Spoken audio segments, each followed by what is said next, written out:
दोस्तों आज के वीडियो में हम लोग जानेंगे कि हम लोग का जो देश है, हमारा भारत देश है, उसका निर्माण भौगोलिक रूप से कैसे हुआ। दोस्तों ये सब जानने से पहले आप एक चीज समझ लीजिए कि बहुत पहले वो जो धरती है पूरी की पूरी जो भूभाग है वो केवल दो भागों में ही बटा था। एक उत्तरी भाग को अंगारा लैंड कहते थे और दक्षिणी भाग को क्या कहते थे, गोंडवाना लैंड कहते थे।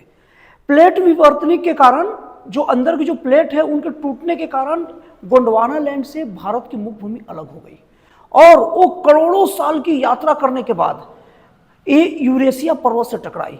और जो अभी जहां हिमालय है वहां यूरेशिया पर्वत वहीं पर टक्कर हुआ और टकराने के कारण जो एक प्लेट नीचे फंस गया और एक प्लेट थोड़ा उठ गया, उसी से हिमालय पर्वत का निर्माण हुआ। दोस्तों हिमालय पर्वत एक मोड़दार पर्वत है और हिमालय पर्वत के निर्माण के बाद बीच में गैप उत्पन्न हो गया। मतलब अभी का जो प्रायद्वीपीय भाग है वो और हिमालय पर्वत के बीच में बहुत गहरी खाई निर्मित हो गई। उसी खाई को हम लोग तेथिस सागर कहते हैं। दोस्तों वो खाई जो उसमें आज वर्तमान में उत्तर प्रदेश, बंगाल, बिहार के मैदान है, वहाँ किसी समय में बहुत गहरी खाई थी, बहुत गहरा समुद्र था। दोस्तों फिर हिमालय से जो बरसात के कारण जो नदियाँ जो भी मतलब पानी की धाराएं हैं वो धीरे धीरे हिमालय से महीन गाद काट काट के लाकर उसी में जमा करने लग गया। दोस्तों जो भूभाग को हिमालय नदी धीरे धीरे करके करोड़ों सालों में इकट्ठा की, आज वो भूभाग इतना बड़ा और विशाल हो गया कि आज उसी में जो बाकी जो गंगा, यमुना, गंडक, ये सारी की सारी नदियां एक रेखा के रूप में बस सिर्फ बह रही है। तो दोस्तों इस तरीके से उत्तरी भारत के मैदान का निर्माण हुआ।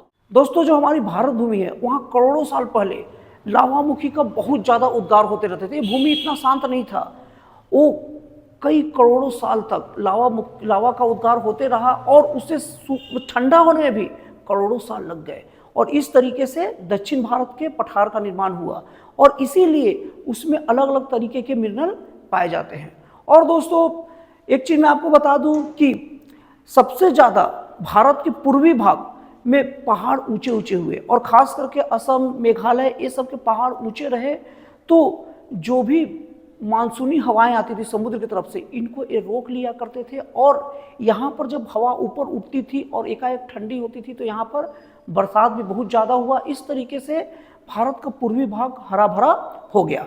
और दोस्तों अगर भारत का उत्तर पश्चिम भाग मतलब राजस्थान की बात की जाए तो एक तो यहाँ तक ये मानसूनी हवा वहाँ तक नहीं पहुँच पाती थी क्योंकि पहाड़ यहाँ रोक लेते थे और दूसरी तरफ अरब के मानसून से जो सूखा मानसून आता था वो भी कम वर्षा के कारण वो क्षेत्र सूखा ही रह गया। और दोस्तों आप लोग को एक बात बता दूं, हम लोग की जो भारत की जो भूमि है वो पूरब की ओर थोड़ा दबा हुआ है, इसलिए ज़्यादातर भारत की नदियां हैं उनका बहाव पूरब की ओर है। जैसे गंगा नदी पूरब की ओर बंगाल खाड़ी में गिरती है, कृष्णा नदी निकलती तो पश्चिम से है महाबलेश्वर से, लेकिन गिरती कहाँ है, पूरब की ओर गंगा नदी बंगाल की खाड़ी में। गोदावरी नदी का भी उद्गम स्थल पश्चिम तरफ घाट से है लेकिन वो गिरती कहाँ पर है, पूरब की तरफ बंगाल की खाड़ी में। दोस्तों कावेरी वगैरह और बहुत सारी नदियां ऐसे हैं जो सब पूरब में ही गिरती है। और दोस्तों आप लोगों को बता दूं जो नदी पूरब की ओर गिरती है वो नदी सभी डेल्टा बनाती है। दोस्तों डेल्टा क्या होता है आप लोगों को समझा दूं, नदी जब समुद्र में गिरती है तो गिरने के पहले उसका धार कम हो जाता है और कई भागों में बढ़ जाती है। जब कई भागों में बढ़ जाती है तो यही अलग अलग भाग के बीच की जो भूमि रहती है उसी को डेल्टा कहते हैं। इसीलिए चाहे गंगा ब्रह्मपुत्र समुद्र में गिरने से पहले डेल्टा बनाती है, कावेरी नदी डेल्टा, गोदावरी नदी डेल्टा, कृष्णा नदी डेल्टा, बहुत सारी नदियां अपना डेल्टा बनाती है। लेकिन जो नदियां पश्चिम की ओर गिरती है उसमें ज़्यादातर बड़ी नदियां डेल्टा नहीं बनाती है, जैसे नर्मदा और ताप्ती, ये दोनों एक्चुअरी का निर्माण करती है। रीजन ये है कि जब नदी पश्चिम की ओर बहेगी और पश्चिम की तरफ का ऊंचाई ज़्यादा है तो जाहिर सी बात उसे पहाड़ों को काट कर बहना पड़ेगा और जब पहाड़ों को काट कर बहेगी तो नदी गहरी रहेगी और तेज धार वाली रहेगी तो समुद्र में गिरते वक्त भी वो अलग अलग भागों में नहीं बढ़ती, इसलिए सीधे समुद्र में गिरती है और उसी को एक्चुअरी बनाना कहते हैं। इसलिए दोस्तों दिमाग में रख लीजिएगा कि ऐसे एग्जामिनेशन में आ सकता है कि कौन सी नदी एक्चुअरी का निर्माण करती, तो वो क्या है, नर्मदा और ताप्ती नदी। दोस्तों इसीलिए भारत की भूमि को गोंडवाना लैंड भी कहते हैं क्योंकि वो गोंडवाना भूमि से अलग हुआ है। और दोस्तों इसके बहुत सारे प्रमाण भी मौजूद है।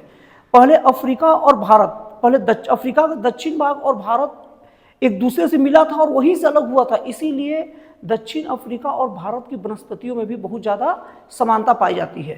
तो दोस्तों आपको वीडियो कैसी लगी मुझे कमेंट करके बताइएगा। तो दोस्तों फिर मिलता है अगले वीडियो में एक नए, एक जन कल्याणकारी और एक राष्ट्रवाद से प्रेरित नए विचारों के साथ।